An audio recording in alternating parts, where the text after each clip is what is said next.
Oh yeah, it's all coming together. You need to start by making sure that your fabric is okay, and that you have enough. I rolled my fabric out and laid my front and back pattern onto it, and then cut it.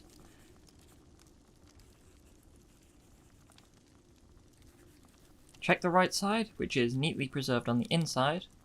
Make sure the thread hasn't pulled anywhere, stains I guess also. And the last thing is to make sure that the selvage is lined up, at which point it's important to iron the fabric. You can't really tell a difference in mine after I ironed it because I don't have a big table with an iron attached to it. So it basically creased again somewhat after it found itself over the other side of the ironing board. Laying the pattern you made on the fabric, you should be aware whether the pattern of the fabric goes one way. So, whether the pattern has an upside down or back to front.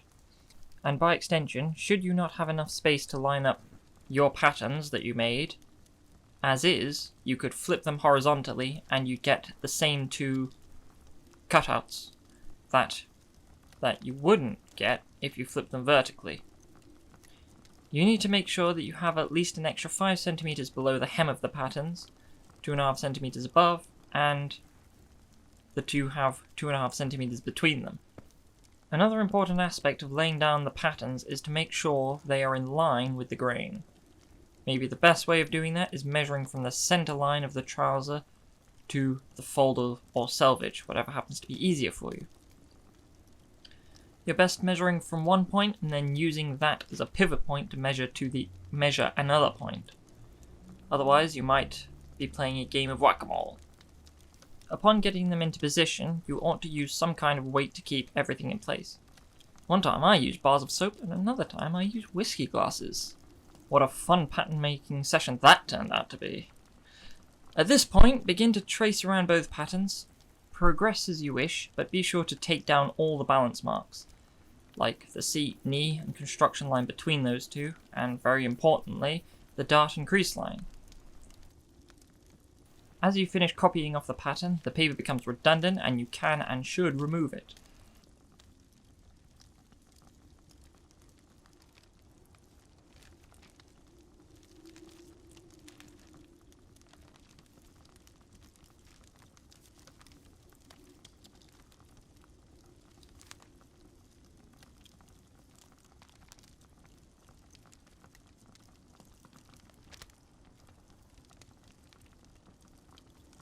The first inlays you should draw are on the additional 5 cm below the hem and the additional 2.5 cm atop the waistband, or waistline. These are on both patterns, and are all the inlays you need to put on the front pattern at all. On the back pattern, however, there is an additional 2.5 cm inlay around the rest of the pattern, except on the rise.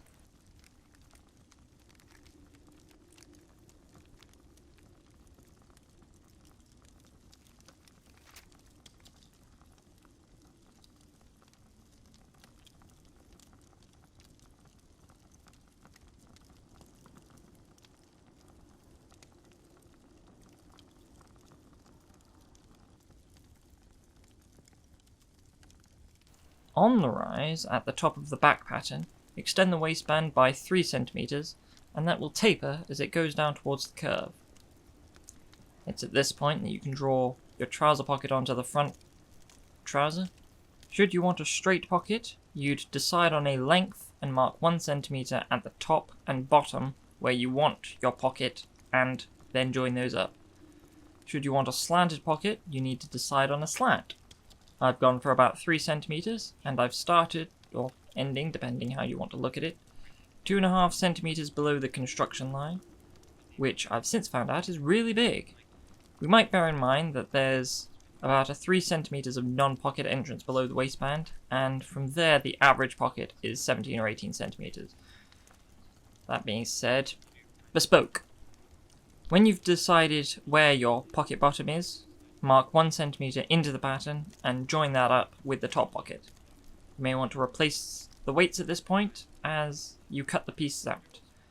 And as fabric is cut loose from the pattern, be sure to mark the grain. You're going to use those bits to cut out the other little bits you need from the same fabric. The long and short of it is that you need to mark practically every chalk line you've made, and I could leave it at that. And I'd really like to, because this video is already half an hour long. That said, I really should have bought some other colour of basting thread, but you do kind of have to copy off all the chalk lines. Most notably, the inlay on either side of the front trouser, the hem and waistband on both trousers, the knee line on both, and the inlay at the rise of the back trouser.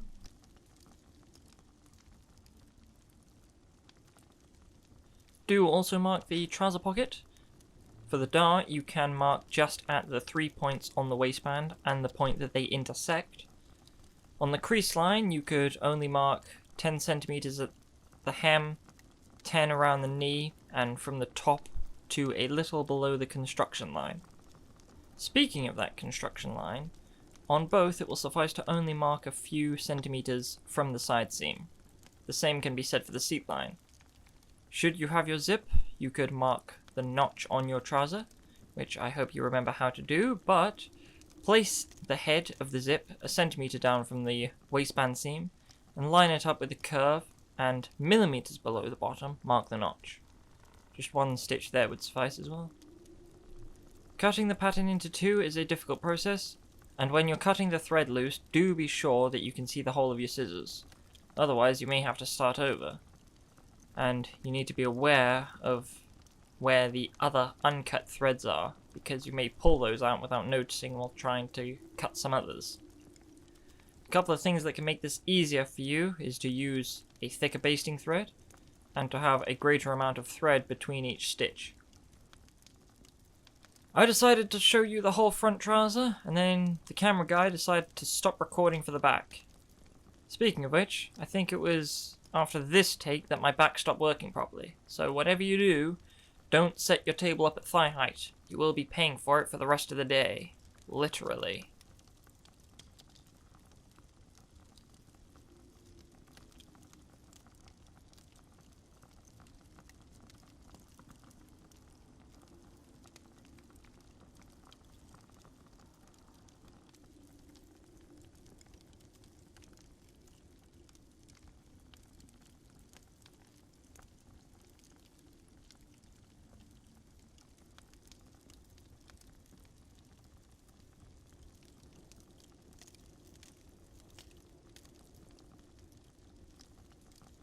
I also need to mention why I am using exclusively calico.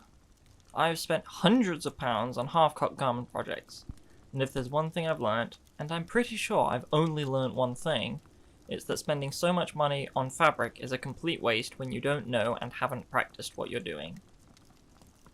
So, don't do it.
The biggest thing you need is your waistband. You don't actually need a pattern for the waistband, since it's a rectangle of 6 centimeters by half the waist measurement plus 16. Always be sure to mark the wrong side, and like I've said previously, the waistband is cut along the same grain as the trouser. Next is the fly and fly guard. This can be a bit complicated because the fly guard needs to be right side up when it's attached to the inside of the right trouser. I've lain the left front trouser right side up, or right side trouser right side down, same thing really, onto some fabric, still following the same grain. Start by copying off the notch, curve, inlay, and waistline, at which point remove the trouser and draw a perpendicular line away from the curve, a few centimeters down from the notch. Mark the 4.5 centimeter and 5.5 centimeter point on that line. From the top, also chalk a line 5.5 centimeters from your first line, and handrail the first curve about halfway around before splitting it into two lines, one going to the 4.5 centimeter point and one going to the 5.5 centimeter point. At this point, extend the waist and inlay lines. Now decide on the shape and dimensions of your fly guard, bearing in mind that this dimension will have a centimeter shaved off when it's bagged. I went for 4 centimeters at the top and another 4 centimeters below the waistline, which curves into the fly. Be sure to mark stitch the notch, cut out the pattern you drew, split the mark stitch, and then on the piece of fabric that you drew on, cut away the extruded block at the top and also the curve at the bottom. And that is your fly.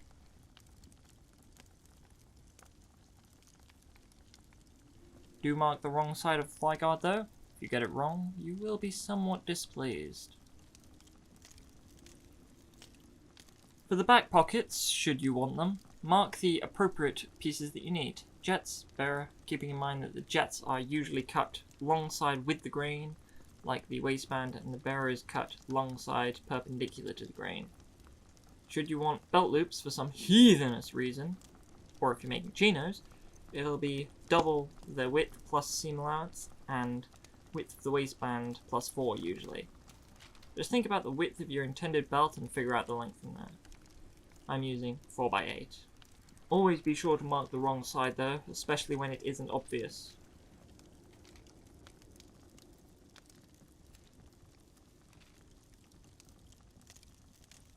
Blinds and facings for your front pockets also need to be cut. I didn't have enough leftover fabric from the original load of cutting, so I grabbed a new piece.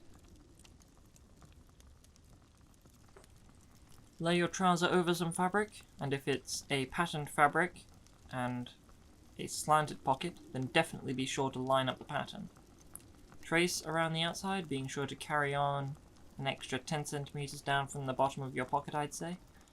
Copy the notch off as well, and proceed to mark the waistline and the pocket slant. This one will be the blind. But I worry that I will get tired of saying this is bespoke clothing that you're making, so they can be whatever shape or dimension you want. But for now, I'm marking a 0.4 centimeters down from the pocket end, and then I'm adding 5 centimeters on behind the slanted pocket line.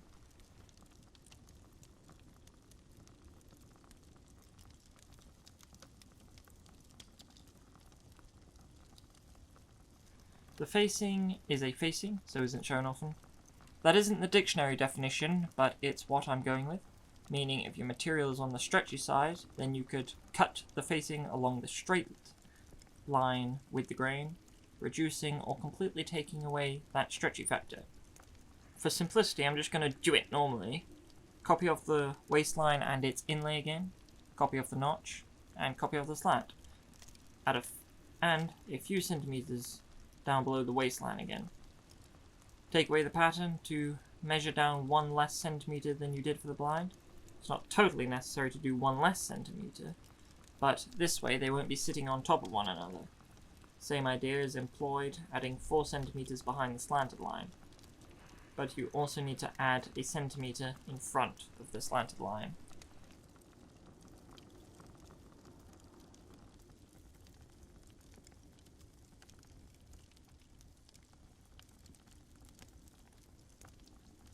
Having cut them out, you'll do well to mark the notch and waistline on both, and then the slanted pocket line on the blind.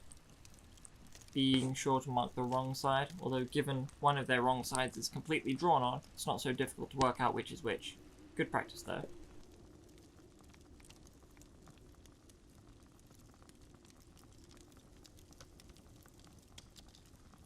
Now we are done with our front trouser fabric, we're moving on to Silecia and or your lining fabric. Your choice. You're making the front trouser pocket bag, so whatever. You need it doubled and then folded. Lay your trouser onto that fabric and maneuver it until the fold of the Silecia, comes to where you want it. Usually though, the top of the pocket is at the same point as the crease, and the bottom of the pocket is 2.54 centimeters past the crease. Trace around the trouser, trace off the notch, and chalk on the waistline.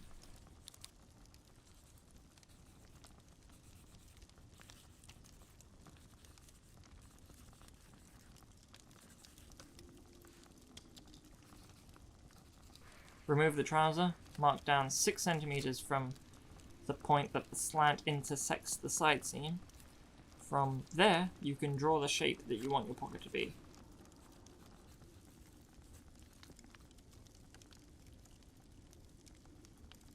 From the same point, draw the inlay, 3 centimeters all the way up to the waistband inlay. You could cut it out at this point and then add a centimeter seam allowance to the slant and draw a horizontal line out from the notch. Or don't draw it and just cut.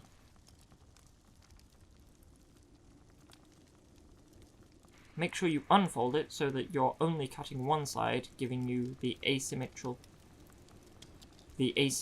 shape. Back pain in exchange for worse lighting led me back to my other setup, where you cut out your back pockets, 19 centimeters by 30. Simple enough, but this time I wanted to try curved edges. For the same reason, I decided to taper the top of the pocket as well.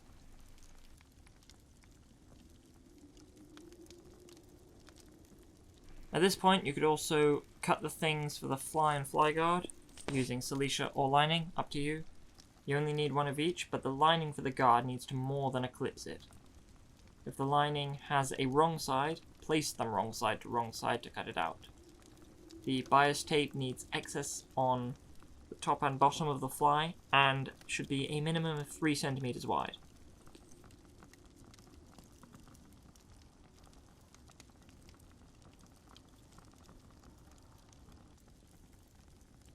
Now you need to make your trouser appropriate to the pocket you want, or something.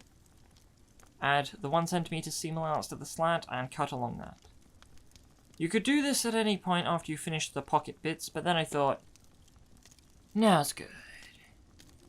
Now is also a good time for cutting the curtain and the inside waistband.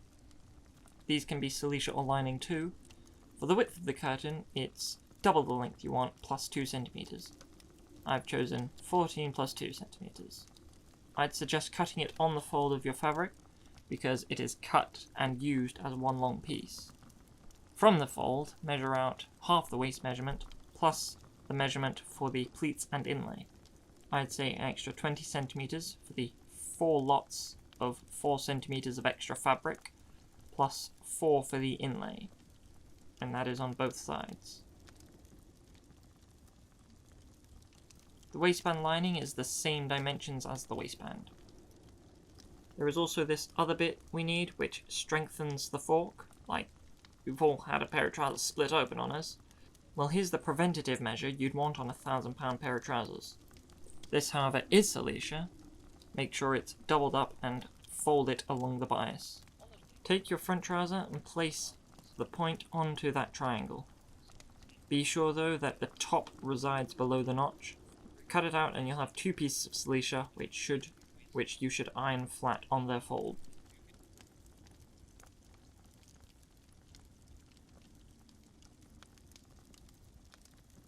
That is everything you need which can and or should be made of Silecia, but now you do need lining.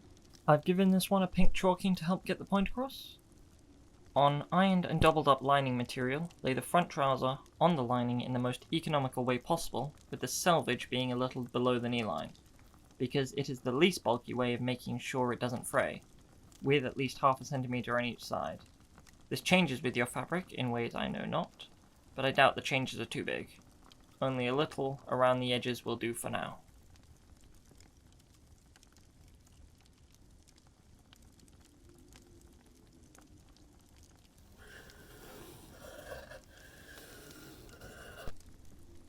On the topic of the front trouser lining, lay the linings onto the trouser wrong side to wrong side. They're going to be basted together for the moment. Since the lining is cut larger than the trouser, start with one side and line it up flushly. You'd do best on the center front rather than the side seam, because you're also going to put the little piece of Silecia on there. I don't need to go through the rigmarole of basting, I hope, but when you get to the waistline inlay, or just the top, you're adding the easing of the additional material that you cut. For these, in this specific case, this specific fabric, I used too much. So there was an awful lot to be eased, just ease less and cut off the slack when you're done. Having gotten all the way down to the bottom, you'd overlock the three things together. I would say you're unlikely to have an overlocker. Hence, if your machine has a zigzag function, use that. If your machine doesn't have that function, you'll be okay to use a normal stitch to hold everything together. If you don't have an overlocker, but you do have a lot of time on your hands, then you could blanket stitch all the way around. But I don't even have the patience to zigzag all the way around, to be honest. Or, if you have none of the above, just make sure the blanket stitch is secure. You can remove the basting otherwise and carry on. Should your trouser front feature a dart, be sure to baste up the center of the dart to keep the lining steady, as well as what I'm about to go through with the back darts.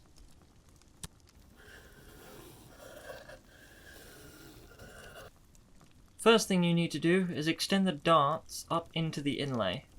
I personally suggest at this point only chalking on the wrong side except for the pocket opening. When taking the dart up into the inlay though, it needs to be tapered inwards at a commensurate rate to the dart bit of the dart. Chalk it on the trouser piece that's only been mark stitched so far as well. When you fold the dart over, you can baste and iron it down. Don't mark on the dart line, just next to it.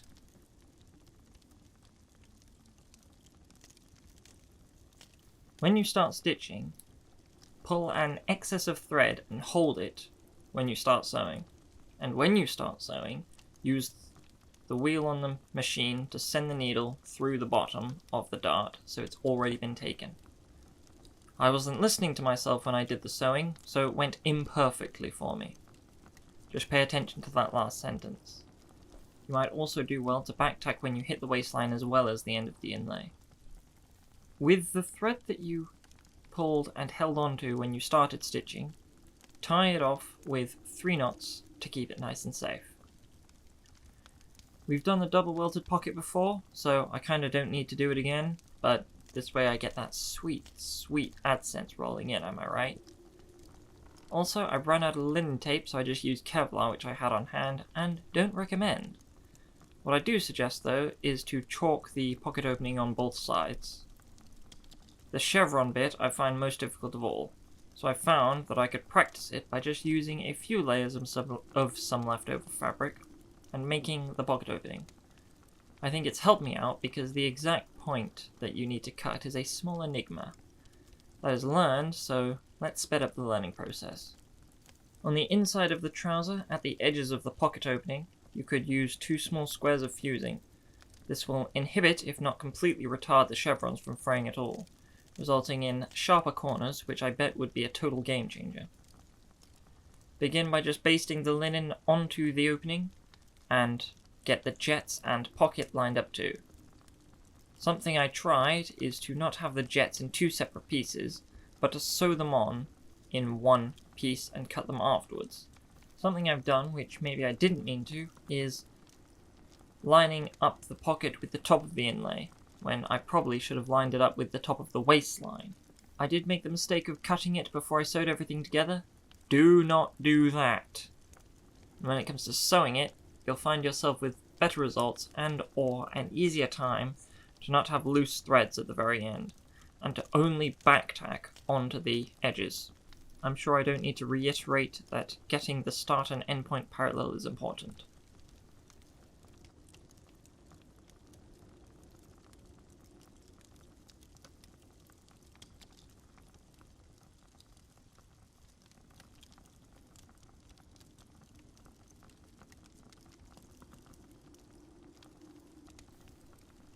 If you used a one-piece jet, now is the time you'd split it. And when you'd make the pocket hole. And be sure to cut your chevrons, something that the Kevlar isn't making any easier. Should you wish, I'd bet longer chevrons would make the next steps easier. Just a thought.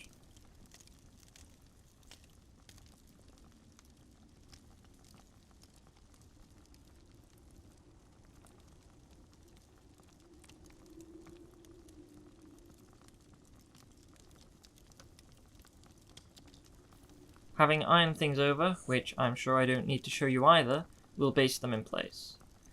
Then, you're sewing the welts together with a stitch I never actually showed you how to do, that will make sewing the chevrons down much easier, supposedly.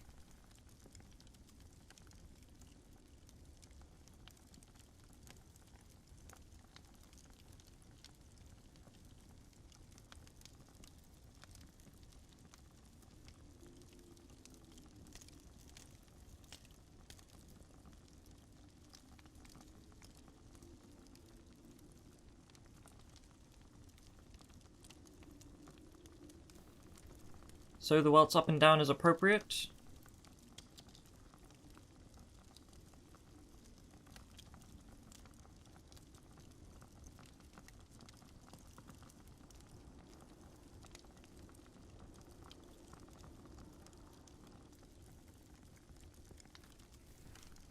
Then, for the chevrons, something I hadn't thought about before is that you could elect to do a pilot stitch, holding the ends of the jets together.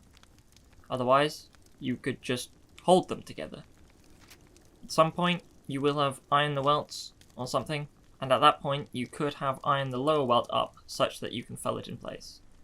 Having completed which, you could line up the bearer and sew that in place, one way or the other.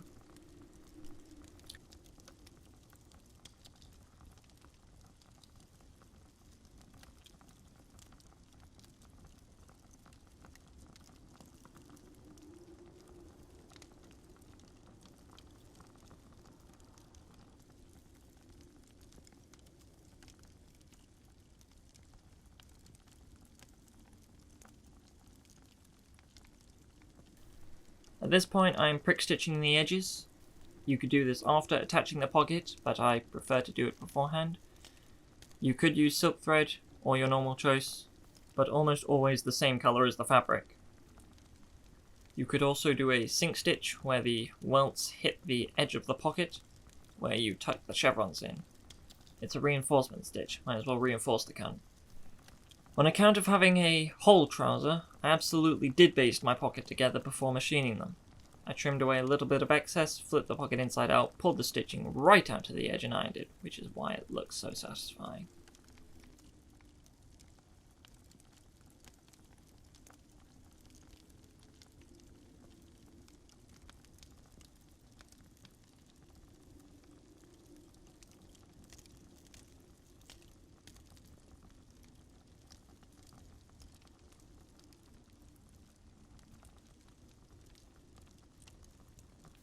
For the front pocket, maybe you're using Silecia and there's no right side, or maybe you're using a lining and there is a right side. You decide what you want to do there and lay the facing and blinds downside down onto the bag, and proceed to iron the 1 centimeter under for securing them in place. However, if your fabric is patterned and you're using a slanted pocket, don't attach the blind at this point. We'll do that in part 2. Baste and fill them all in place, which took me more than an hour, I think. Or you could machine them like a heathen. Or like somebody who actually has a life.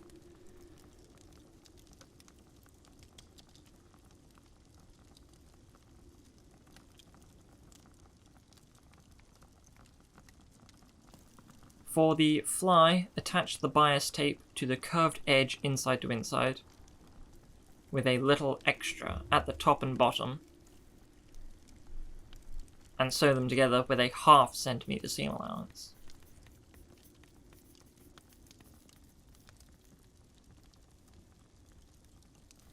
Then you want to attach the fly guard to its lining, inside to inside, with a whole centimeter seam allowance. On the fly, iron the bias tape over and then back over the fly, going more in depth in the trouser zip video, which should then sit almost flat, which is why it's cut on the bias. Then you need to sink stitch from the front of the fly, which requires me putting my head between the camera and the needle, so I won't show you footage of the back of my head. You also need to have pressed the fly guard inside out, except such that the trouser fabric is superimposed on the lining side by a few millimeters, which would be significantly clearer with two different fabrics. But c'est la vie.